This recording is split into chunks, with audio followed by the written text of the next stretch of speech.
Hello, everyone. Welcome back to the English Learning Podcast. I'm your host, Jason. And I'm Julia, your co-host. We're so happy you're here with us today. We have an exciting topic to share that will really help you become more fluent in English. That's right, Julia.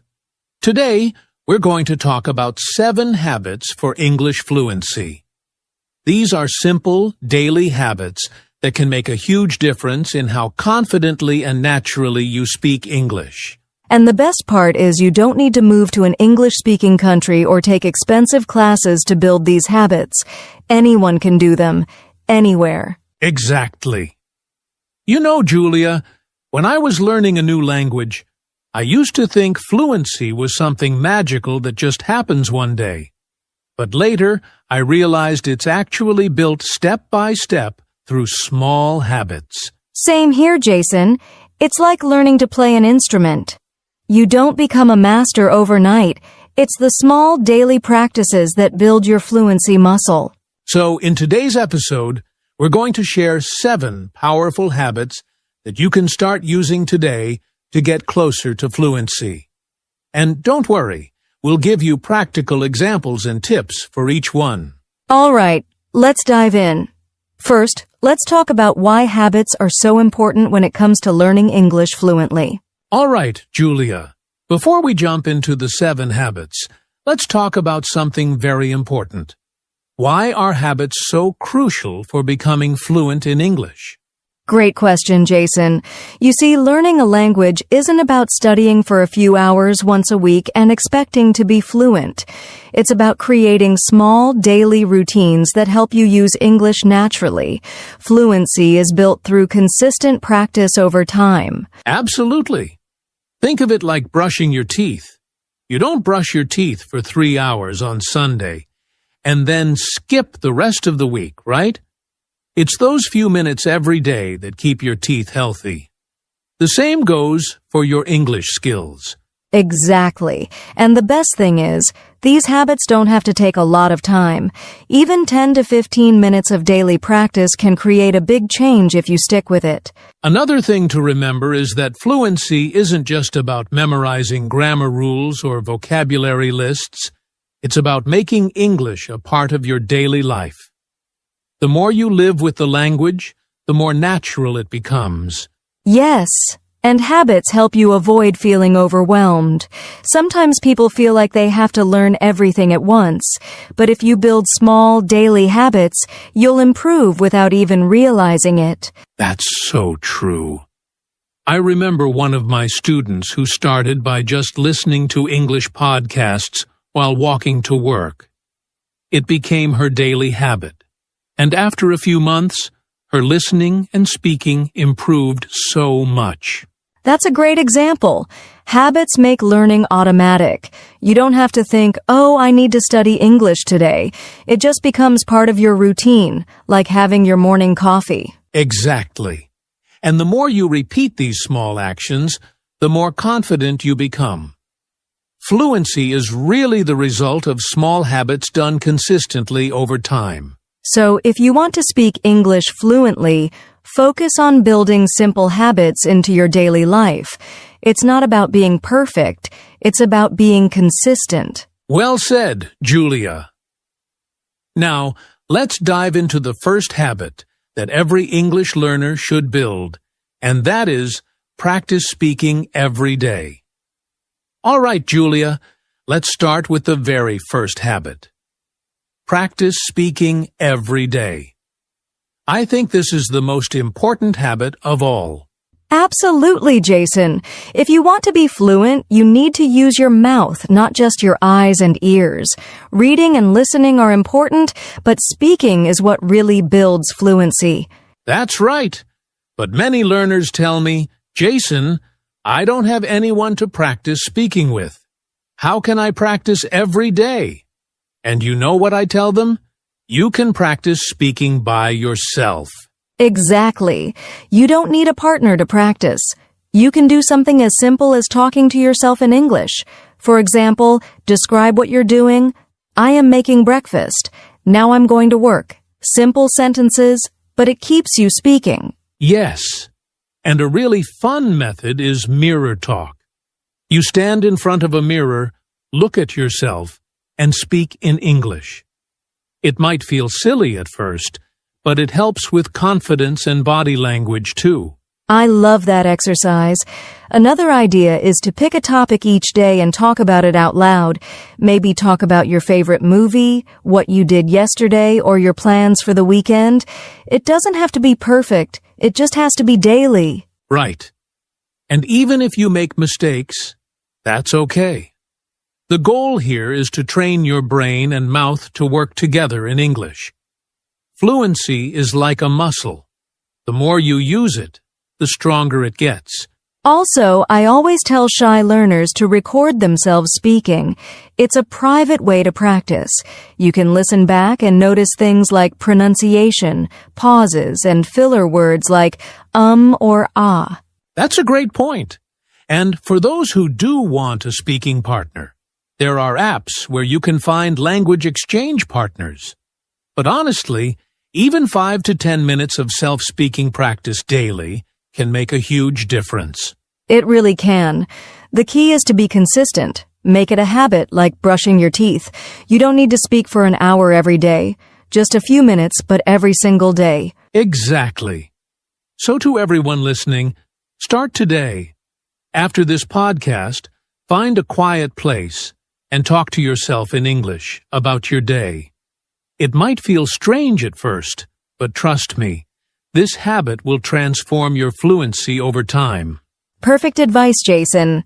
Now let's move on to habit 2, which is all about improving your listening skills.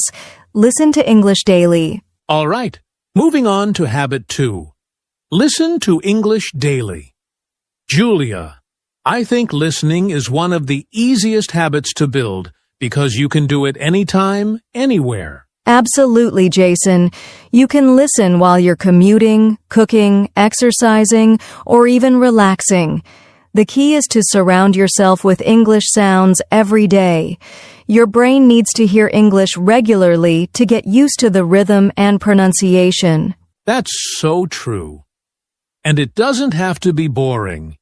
You can listen to English podcasts, songs, audiobooks, YouTube videos, whatever you enjoy. The more interesting the content, the more likely you are to stick with it. Yes, for beginners, I recommend starting with slow English podcasts. There are so many podcasts made for English learners where the hosts speak slowly and clearly. It's a great way to train your ears. I also love recommending English songs with lyrics. You can listen to the song, read the lyrics, and even sing along. It's a fun way to practice pronunciation and pick up new vocabulary. That's a great tip. And for people who enjoy watching, YouTube videos or movies with subtitles can be very helpful. First, watch with English subtitles, then try watching without them as you improve. Exactly. And you don't always need to understand 100% of what you hear. Just by listening, your brain is learning the natural flow of the language. Over time, you'll notice that words and phrases start to sound familiar. One more thing, Jason. I always tell learners to repeat what they hear. For example, after listening to a sentence, pause and repeat it out loud. This not only improves listening, but also helps with speaking and pronunciation. Yes, that's called shadowing, and it's a powerful technique. You listen to a native speaker and try to copy their tone, speed, and pronunciation as closely as possible. It's like having a private speaking coach. Exactly. And remember, the goal is not to be perfect, but to be consistent.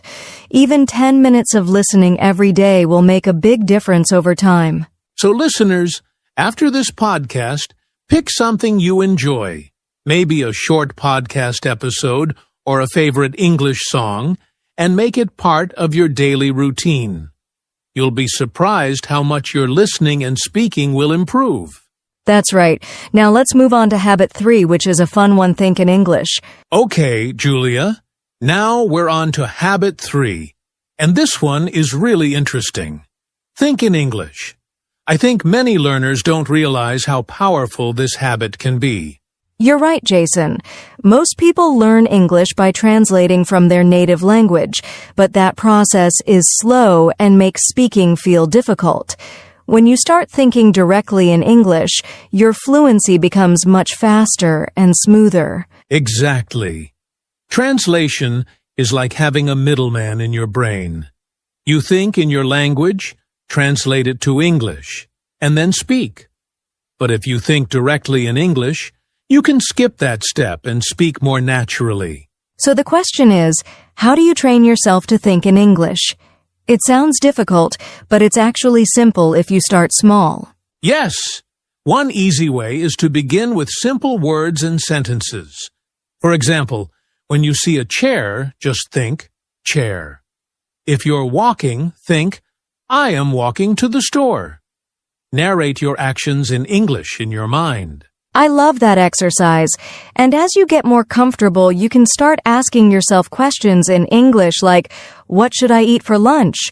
Or what will I do this weekend?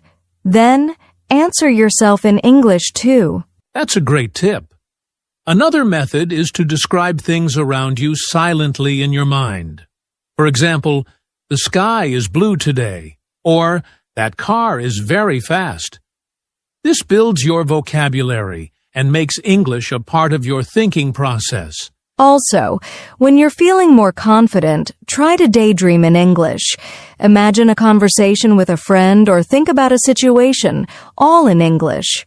It might feel funny at first, but it's very effective for fluency. Yes, and the best part is, you can practice this anywhere, while you're walking, waiting for a bus, or even lying in bed. It's a habit that doesn't take extra time. Exactly. And for beginners who find it hard, don't worry about making mistakes in your head. No one is listening. The goal is to get your brain used to forming sentences in English without translating. I always tell my students, if you can think it, you can say it. So by training your brain to think in English, speaking becomes much easier. So listeners, challenge yourself today. Pick one small task, like making tea or going for a walk, and describe everything you're doing in English in your mind. You'll see how quickly this habit becomes natural. Perfect. Now that we're thinking in English, it's time to strengthen our speaking skills even more with Habit 4. Read out loud for pronunciation and confidence. All right, Julia. Let's move on to Habit 4, which is a simple but very powerful habit. Read out loud for pronunciation and confidence. Yes, Jason. Many learners don't realize how helpful reading aloud is. It's like a workout for your mouth, your brain, and even your ears. It helps you practice pronunciation, rhythm, and also boosts your speaking confidence. Absolutely. When you read silently, your brain understands the words, but your mouth doesn't get any practice. But when you read out loud, you're training your mouth to pronounce words correctly and smoothly. And the best part is, you can choose materials that you enjoy. It could be a short story, an article, a poem, or even your favorite English song lyrics. The important thing is to read slowly and clearly, not too fast. That's right. And Julia, I often recommend that learners record themselves while reading out loud. Then, listen back and notice where they can improve. It's a great way to become aware of pronunciation mistakes. Yes, and another fun exercise is to mimic native speakers. For example, find a short YouTube video or podcast clip, play a sentence, pause, and then try to copy it exactly, matching the tone, speed, and pronunciation. It's like doing karaoke with English. I love that. It's a fun way to improve your speaking flow. Also, reading aloud builds your confidence, because the more you speak out loud, even when you're alone, the less nervous you'll feel when speaking to other people. Exactly. I always tell my students, your voice is your instrument. You need to practice playing it, and reading aloud is a simple daily habit that will make your speaking voice stronger and clearer. And here's a quick tip for our listeners. Start with short paragraphs, maybe just 5 or 6 sentences a day. Focus on pronouncing each word clearly, and don't rush. Over time, you can increase the length as your confidence grows. Great advice, Jason. And remember, it's okay to make mistakes. The goal is to get comfortable hearing yourself speak English and improving a little every day. So, after today's episode, grab a short English article or a page from a book and read it out loud for 5 minutes. You'll be surprised how much this small habit helps your fluency. All right, now let's move on to Habit 5, which is about learning English in a smarter way. Learn phrases, not just words. All right, Julia. Now it's time for Habit 5, and this is a game changer. Learn phrases, not just words. Oh yes, Jason, this is so important. Many English learners focus on memorizing individual words, but the real key to speaking fluently is learning chunks or phrases that native speakers use all the time. Exactly. When you learn a phrase, you're not just learning a word, you're learning how words work together naturally.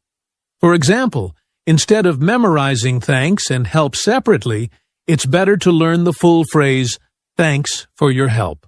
Yes. And the great thing is, phrases help you speak faster and more naturally because you don't have to think about grammar in the moment. You already have a ready-to-use sentence in your brain. Right? It's like having pre-made blocks of language that you can use in conversations.